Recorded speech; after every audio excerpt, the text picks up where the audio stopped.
Hey folks, this is Paul. I'm coming to you today from my home studio, I guess you could call it. And today is Wednesday.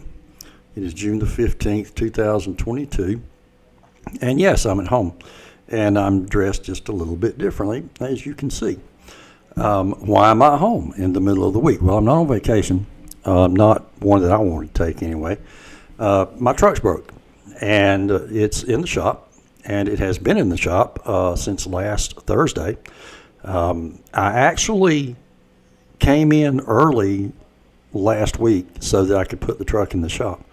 It had, the front tires were wearing funny on it. And I didn't want to, chew the tires up, so I requested to come in early. I came in early and put the truck in the shop.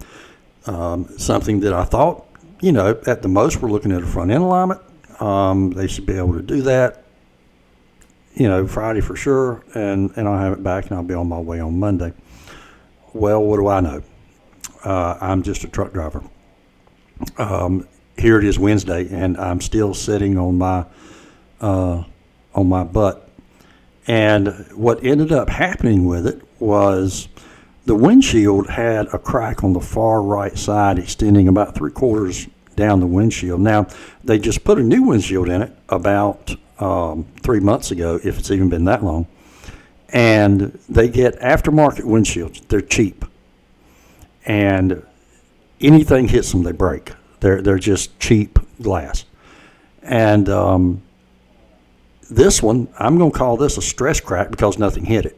I just woke up one morning and there it was. It started out as a very small crack at the bottom, about 2 inches.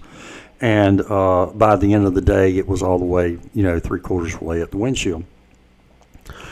Well, they wanted to replace that.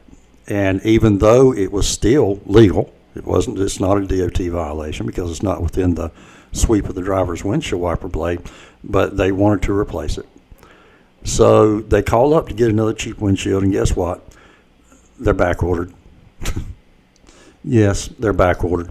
And apparently this supplier supplies, cheap windshields to a lot of different folks.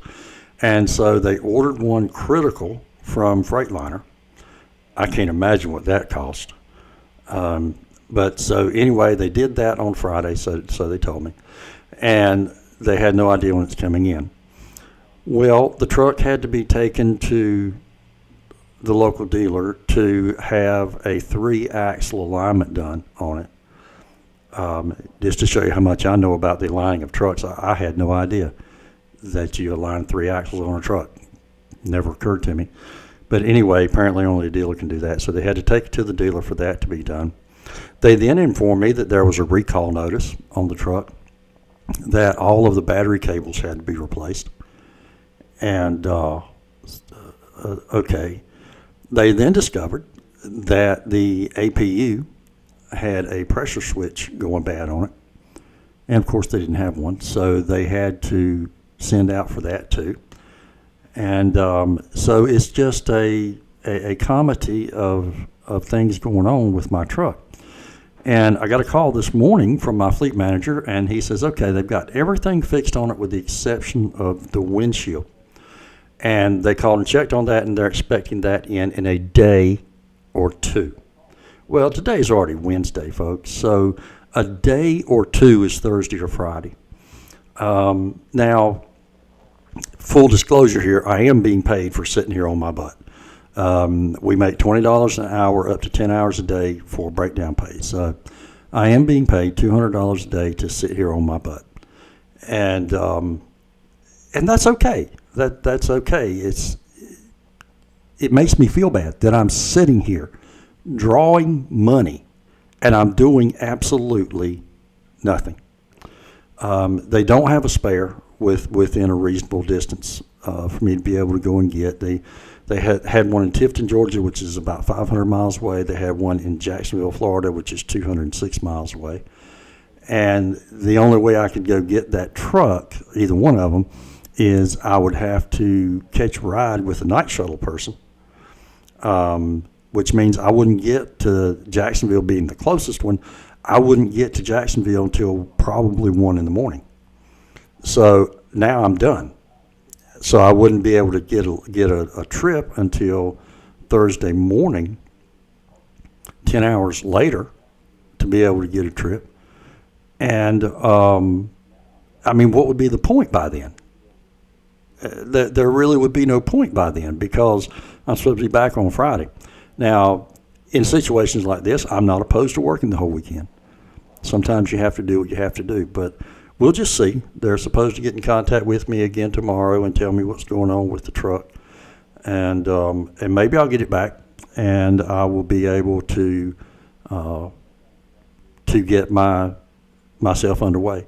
Now, $200 a day, that's generous because a lot of companies pay nothing for breakdowns, but it's not what I can make on the road, so this is going to be a short paycheck week. As is last week was a short paycheck week because I came home on Thursday. So I've got 2 weeks in a row here that are short. And I live in St. Petersburg, Florida, and this is one of the most expensive places to live in the U.S. And I pay $1,800 a month, well, 18 and change, for a one-bedroom ground floor apartment. So this is a very expensive place to live. Gas here is almost $5 a gallon. Generally speaking, it's 25 to 30 cents a gallon more than it is anywhere else, with the exception maybe of Florida, Oregon, Washington State, up in that area. But, you know, to use a much overused cliche, it is what it is. And I just have to do the best I can with it. It is good, as I said, that Averitt actually gives breakdown pay. Because, folks, believe me when I tell you, there's a lot of trucking companies out there that pay you nothing for breakdown. It's on you. It's just your time. It's completely on you. Now, I'm sorry, this is a new setup for me. I've got an HD camera over there in front of me, and I've got this new microphone. And so you keep seeing my eyes go down, and that's because I'm looking at a computer screen as I'm doing this. So this is kind of a fledgling attempt here to get a studio set up at my home. But anyway, I'm working on it, and so that's what's going on with me. And again, if you want to send me a comment or a request, you can do so at avrtpaul@gmail.com. It's avrtpaul@gmail.com. If you're interested in working for Averitt Express, then I suggest very strongly that you go to worldwideweb.averittcareers.com. It's worldwideweb.averittcareers.com. Bunch of great information. I also suggest that you look up Chris Sloan. Chris spelled the normal way, and Sloan is Slohn, or Sloan. And I suggest you look him up, because he has some really good information about Averitt, a lot better than I've got, and I think you'll find his information very good. Now, is Averitt the perfect trucking company? No. There is no such thing, because if there was a such thing as a perfect company, it would cease to be perfect when I got there. And I actually get nasty emails, as I've said before. I get nasty emails about people. I've been cursed out in emails. People saying, "Oh, you don't know what you're talking about. There's no company that good." Blah blah blah blah blah. Folks, all companies have got, they're good and bad. What I'm simply saying is that the good with Averitt far outweighs the bad. It really does, and so I'm fairly satisfied with this company. I'm disappointed right now because I was told in February that I had a shuttle position out of Tampa where I'd be home every day. And here it is, June the 15th, and it hasn't happened. I've inquired over and over and over, and mostly I've gotten crickets. I actually sent an email to Lyle Daniels, who is the leader. He's in charge of truckload, and I guess the director of truckload. Don't want to slight you there, Lyle. And I sent him an email back in April and asked him what was going on. And he said, you're fifth on my list. We're trying to transfer one out a week. Well, that was 7 weeks ago. So I guess so much for being fifth on the list. So I don't know what's going on with it, but, it is what it is. And we'll just have to work with it. All right. Well, that's about all I got to say for today. I'm going to go ahead and sign off. Don't forget, give me a comment, give me a follow, give me a subscribe. Like me. Hey, I like you. Until we talk again, may God bless each and every one of you. Happy trails and safe travels.